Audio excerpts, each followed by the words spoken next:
Sir, ನಿಮ್ಮ ಜಾಹೀರಾತಿಗೆ ಪ್ರತಿಯಾಗಿ BJP ಕೂಡ ಜಾಹೀರಾತು ಕೊಟ್ಟಿದ್ದಾರೆ, ಕಾಂಗ್ರೆಸ್ ಬಂದ್ರೆ ಡೇಂಜರು ಅನ್ನುವಂಥದ್ದು. ಸದ್ಯ ಅಷ್ಟು ಎಚ್ಚರಿಕೆ ಆಗಿದೆಯಲ್ಲ, ಖಾಲಿ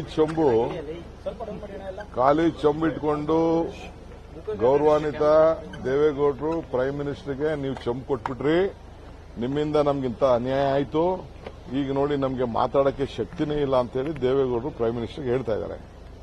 ಅವರು ಪಬ್ಲಿಕ್ ಏನ್ ಬೇಕಾದ್ರೂ ಮಾತಾಡಲಿ, ಬಟ್ ಅವರೇ ಭಾಷಣ ಮಾಡಿದ್ರಲ್ಲ, ಕರ್ನಾಟಕಕ್ಕೆ ಬಹಳ ಅನ್ಯಾಯ ಮಾಡಿದೆ ಅಂತ ದೇವೇಗೌಡರು ಹಿಂದೆ ಎಲ್ಲ ಭಾಷಣ ಮಾಡಿದ್ರು, ಕುಮಾರಸ್ವಾಮಿ ಭಾಷಣ ಮಾಡಿದ್ರು.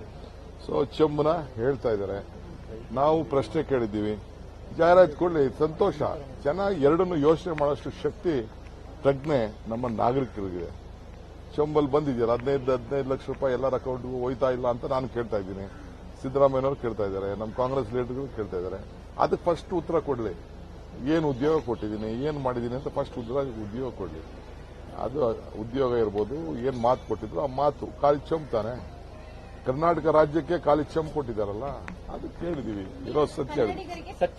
ಚಿಪ್ಪು ಅಭಿಯಾನ ಶುರು ಮಾಡಿ. ಎಲ್ಲಿ ಚಿಪ್ಪು? ಕನ್ನಡ ಬಾವುಟ ಹಿಡಿದಿರೋರು ನಾವು, ಕನ್ನಡ ಸ್ವಾಭಿಮಾನ ಹಿಡಿದಿರೋರು ನಾವು, ಕನ್ನಡಕ್ಕೆ ನಮ್ಮ ಹಕ್ಕು, ನಮ್ಮ ಇದನ್ನ ಕೇಳಿರೋರು ನಾವು, ನಮ್ಮ ತೆರಿಗೆಗೆ ಶಕ್ತಿಗೆ ಹಕ್ಕು ಕೇಳಿರೋರು ನಾವು, ಎಲ್ಲದಕ್ಕೂ ಕೇಳೋದು ನಾವು. ಇದರಲ್ಲಿ ಮುಸ್ಲಿಂ ತುಷ್ಟೀಕರಣ ಅನ್ನುವಂತಹ ಒಂದು ಆರೋಪವನ್ನು ಮಾಡಿದ್ದಾರೆ. ನೋಡ್ರಿ, ನಮ್ದು ಶಾಂತಿಯ ತೋಟ. ಅವರು ಮುಸ್ಲಿಮ್ಸ್ ಬಾಂಧವರಿಗೆ ಅವ್ರಿಗೆಲ್ಲ ಕೂಡ ಮಾನಸಿಕವಾಗಿ ಹಿಂಸೆ ಕೊಟ್ಬಿಟ್ಟು ಈ ದೇಶ ಓಡೋಗ್ಬೇಕು ಅಂತ ಚಿತ್ರಹಿಂಸೆ ಕೊಡ್ತಾ ಇದ್ದಾರೆ. ಸರ್ವ ಜನಾಂಗದ ಶಾಂತಿಯ ತೋಟ. ಮತ್ತೆ ಯಾಕೆ ಅವ್ರ ಕೈಲಿ ಏನು ಕಾನ್ಸ್ಟಿಟ್ಯೂಷನ್ ಬದಲಾವಣೆ ಮಾಡೋಕ್ಕಾಗ್ತಿಲ್ಲ?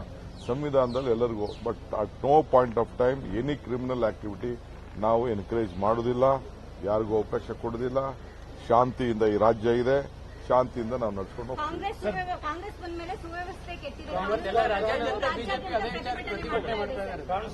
ಪಾಪ ಅವ್ರಿಗೆ ಏನು ಮಾಡಿಲ್ವಲ್ಲ. ಈ ರಾಜ್ಯಕ್ಕೆ ಡಬಲ್ ಇಂಜಿನ್ ಸರ್ಕಾರ ಫೇಲ್ ಆಗೋಯ್ತಲ್ಲ, ಈಗೂ ದೊಡ್ಡ ಇಂಜಿನ್ ಫೇಲ್ ಆಗೋಯ್ತಿದೆ.